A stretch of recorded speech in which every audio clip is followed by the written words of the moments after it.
అదే అవుతుంది అంటే ఇప్పుడు ఆయన ఏమనుకుంటున్నాడంటే ఉన్న కార్మికులు ఎవరు పని చేయట్లేదు, కూర్చొని తినేస్తున్నారు ప్లాంట్ని అడ్డుపట్టుకొని, అది అలాగే తినేస్తే ఇది ఎలా బాగుపడుతుంది.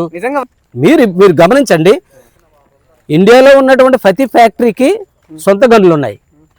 ఈవెన్ ప్రైవేట్ వాళ్ళకి ఇచ్చినటువంటి ఫ్యాక్టరీలు కూడా ఇండియా గవర్నమెంట్కి సంబంధించినటువంటి RINL రాష్ట్రీయ ఇస్పత్ నిగమ్ లిమిటెడ్కి ఎందుకు సొంత గనులు ఇవ్వలేదు? ఈ 45 ఏళ్ళ నుండి మీ గవర్నమెంట్స్ ఇవ్వలేదు.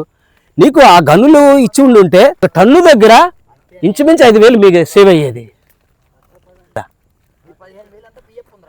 అదంతా అదే కాదు. ఆ విధంగా గనులు ఇవ్వకపోవడం వల్ల ఇంకొక దగ్గర కొనుక్కోవాల్సి వస్తుంది. అదనంగా ముడి సరుకు కొనుక్కోవడం వల్ల అదనంగా డబ్బులు పెట్టి అది వెనకబడ్డది. అందులో నేటి కరోనా వచ్చింది, హుదూ తుఫాన్ వచ్చింది, తర్వాత వచ్చి మరలా ఏంటది ఎక్స్పెన్షన్కి వెళ్ళింది.